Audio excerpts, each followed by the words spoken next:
Hey, my name is Chrissy Hodges. Welcome to my YouTube channel where I talk all things OCD, in particular pure OCD, which is also the name of my memoir, The Visible Side of Obsessive Compulsive Disorder. I'm a certified peer support specialist, working with people worldwide to provide support as you're working towards recovery. Also providing referrals for you anywhere in the world if you are looking for specialized therapy for OCD. I wanted to come on here today. I've had many inquiries about some of the latest buzz around certainty, uncertainty, and how some of the information seems to be changing around being in working toward recovery for OCD, needing to always emphasize and be in uncertainty. Wanted to come in here and just kind of give you my take on that. I understand a lot of the sides of the coin of some of the things that are being talked about in regards to this topic, so just wanted to share how I'm feeling about that. A couple things first. NoCD. NoCD is an app. Inside the app, there's a lot of resources. There's also people that you can find in the different forums, so you can meet other people who live with OCD, and they also provide telehealth in many areas in the world. So check them out at treatmyocd.com. Just really quickly, I am going to be in Europe and the UK next week for our OCD event at the Rosemary Branch Theater. If you're watching this video today, it is, It's September 27th, 2023. So if you're watching this later and it's past that date, I will not be in the UK next week, but I just wanted to let you know, if you are in the UK, please come out and see us October 6th.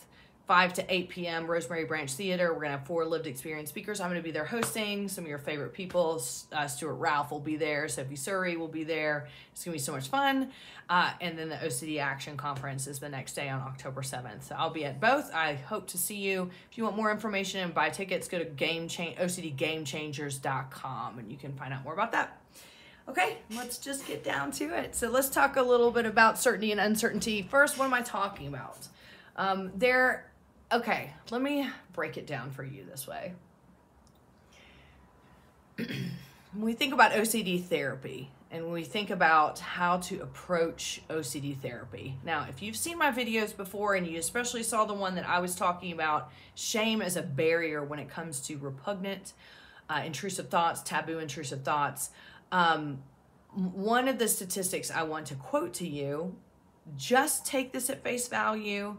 I'm just prefacing this so you will understand a little bit about why I'm talking about this.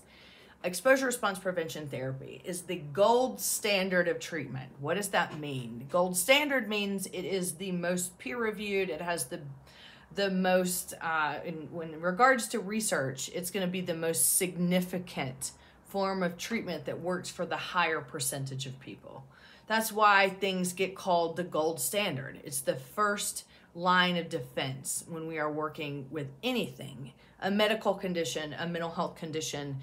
Exposure response prevention is the gold standard. However, exposure response prevention is not effective for everyone. Now, the problem that we have with that is that we also dig into the fear of, what if I don't really have OCD? So then we worry that exposure response prevention isn't going to work for us. And that way it's going to prove that I don't have OCD, and it's going to prove my intrusive thoughts are real. I know you are following me. I know you are. So then sometimes the obsession can become, what if the ERP therapy doesn't work for me, and that proves that I don't have OCD? And so sometimes that in itself can be a sabotage to treatment. Sometimes you're so worried that ERP isn't going to work that it's not going to work because you're not able to do the work. And in order to prove or disprove that you actually do or don't have OCD, which could be completely different from your theme that you're going into therapy for, and that can become a secondary fear and a barrier in treatment. As I talked to you in another video, shame can also be a barrier to treatment. This has been proven research-wise. There has been significance found that shame and guilt when it comes to unacceptable, repugnant thoughts, or just shame in general, can be a barrier to treatment. What does that mean? That means that shame can get in the way of treatment working. And so at that point, you may want to seek out different options either before or alongside ERP therapy to reduce the shame in order for the therapy to work. So why is it important that I'm talking about this? Because treatment for mental health disorders needs to evolve. It cannot stay the same. The same way any medical disorder, treatment has to evolve, because treatment is never 100% proof for everyone in every way, shape, or form. It just isn't. That's not how things work. So things absolutely have to work in the ways of evolution in order to make sure that we are meeting people where they're at if ERP is not working, or and this is why things like acceptance commitment therapy have come up in the last many years. Acceptance commitment therapy, you can come in from that direction where it's still utilizing ERP, but it's a different way of looking at it. Okay, and so but people could often get better using acceptance commitment therapy versus just straight behavioral ERP. So this is a great example of kind of the evolution of treatment. So we can see what is working for a majority of a population, but then there's this other percentage of the population that is not benefiting. So we have, as we move forward in looking for treatment for OCD, we also have to look at why people aren't getting better. Now, sometimes people, when they become therapists, they become very dogmatic. What does that mean? That means they look at the gold standard of treatment and they look at, well, this is supposed to work, and so I am not going to deviate from that. That is a very medical model way of looking at things. Medical model meaning, okay, this is what we prescribe people, and if they don't get better, that means they're not doing the treatment correctly or they're not being compliant. These are very archaic, horrible non-recovery terms that I'm using. But it is the way that mental health has always been and always been perceived. In the last couple decades, 20 years, we are moving slightly towards the recovery model. This is why I do what I do, peer support. Recovery model is taking someone's lived experience, someone who lives with a mental health issue, and taking their opinion into consideration, giving them some empowerment in their recovery.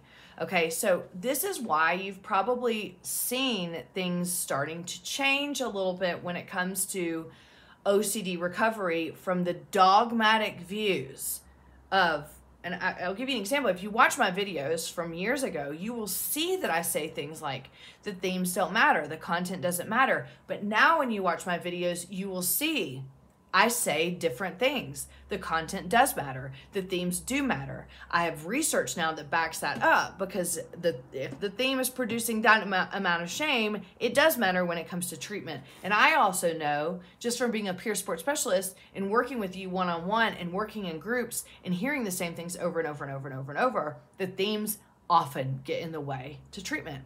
So they do matter. So some of the things that I said years ago may not apply to right now. I just make sure that I say that over and over in my videos so that you know that I know that, even though some of the information way back in the day, 5 years ago, is different than I'm giving right now. I am allowed to evolve.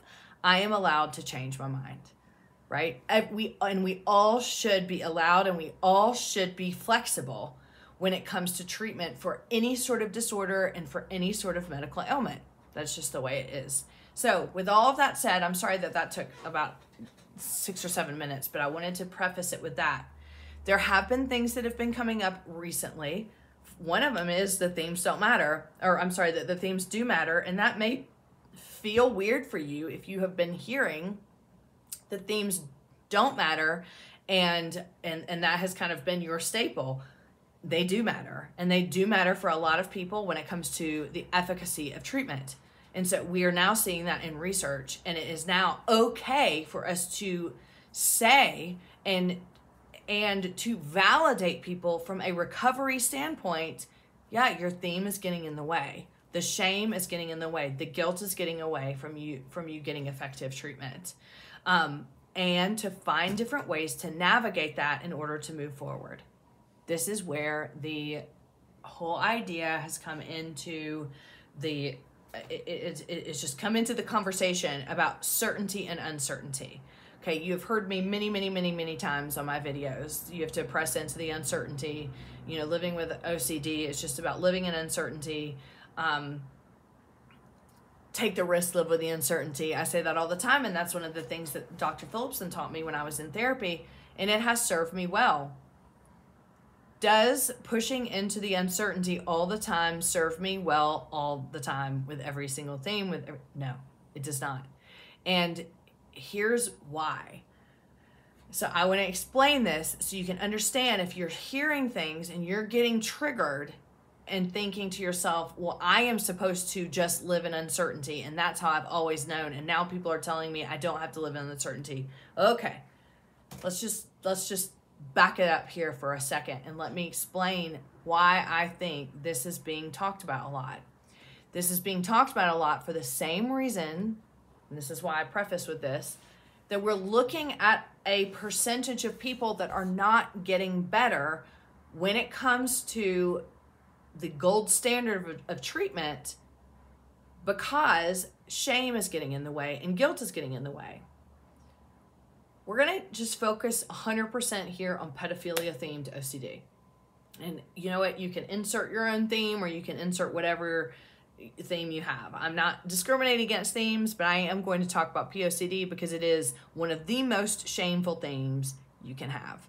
So let's take POCD for instance.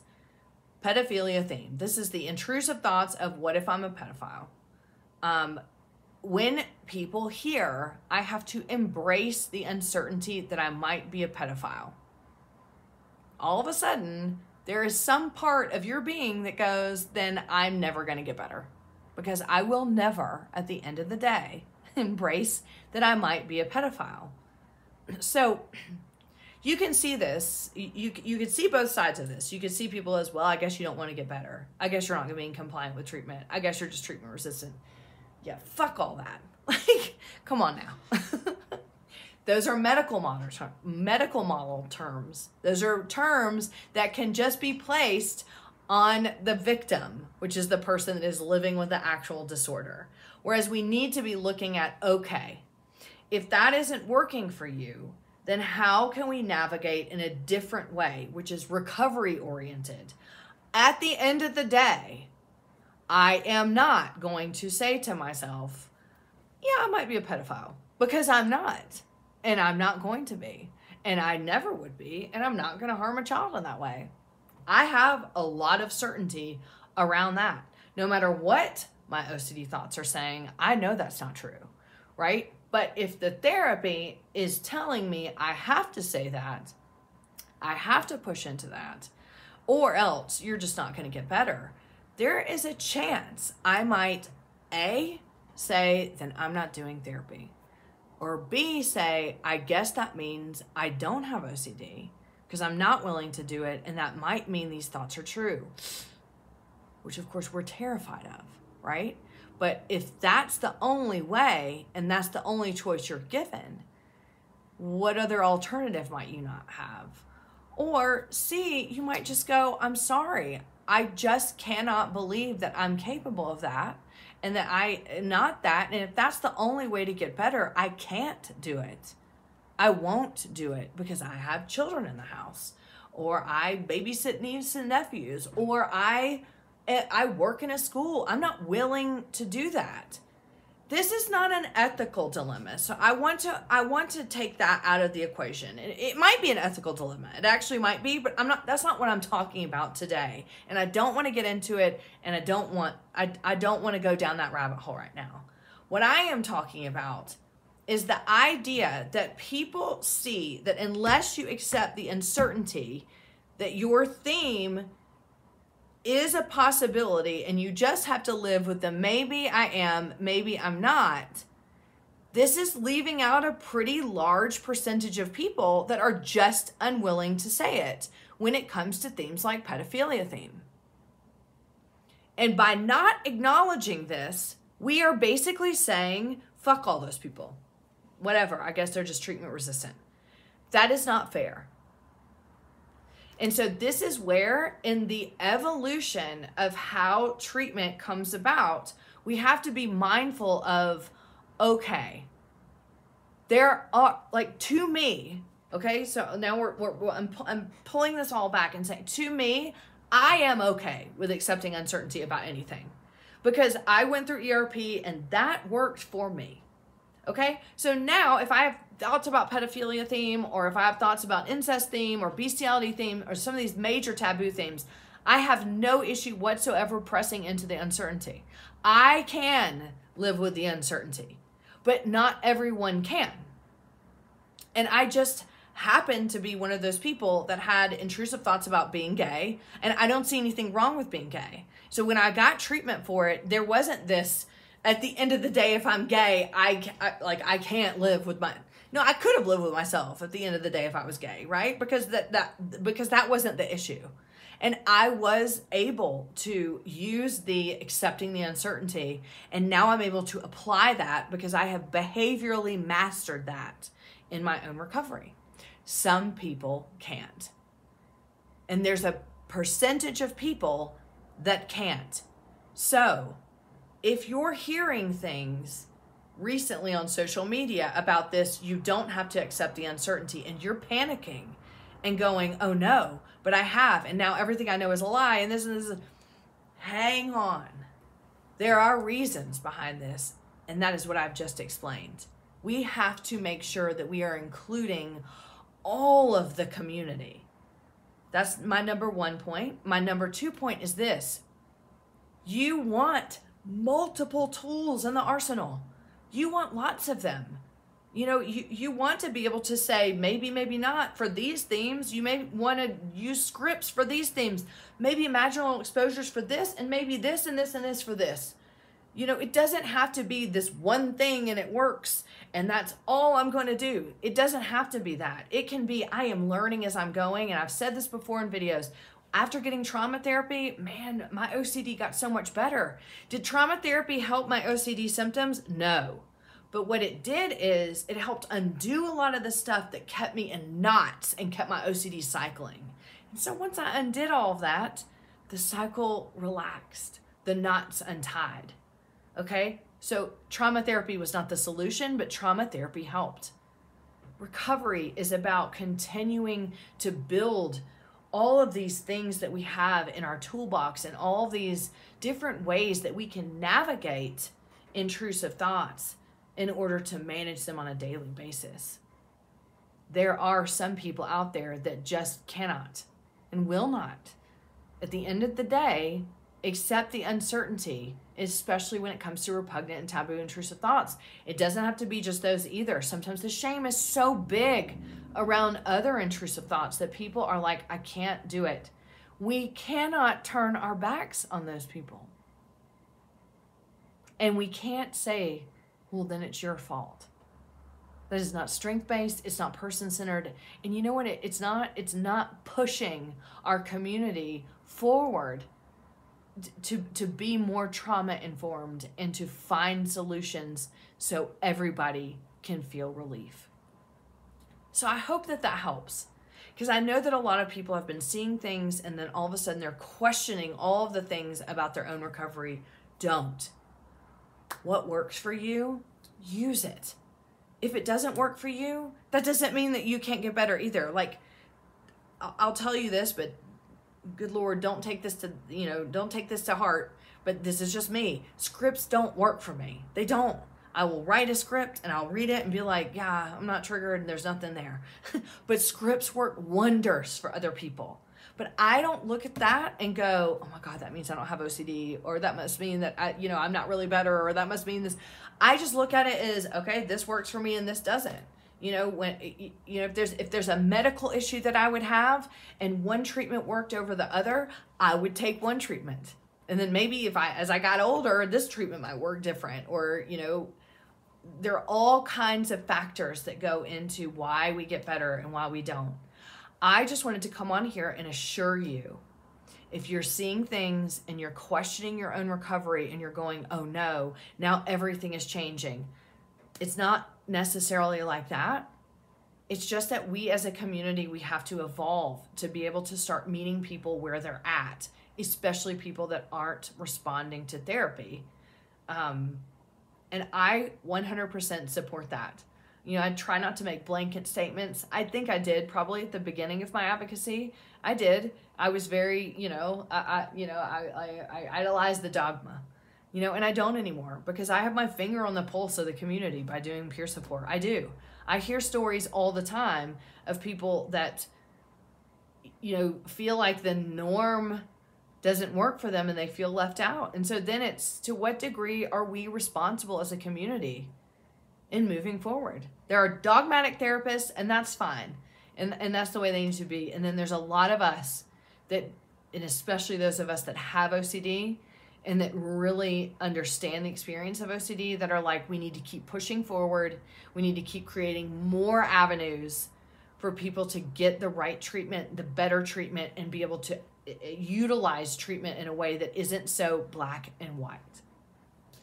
So I hope that helped. I also know that this video may have triggered you.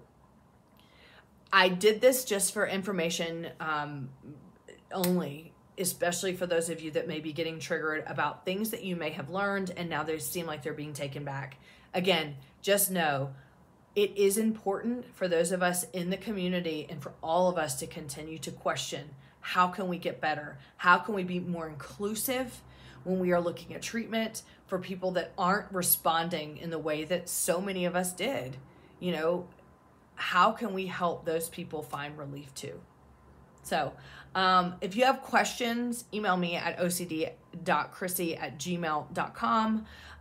If you have comments about it, feel free to leave it here on the YouTube, or just reach out to me through my website at chrissyhodges.com. If you're looking for peer support or referral consultations, go there, chrissyhodges.com. If you're looking for no CD, go to treatmyocd.com.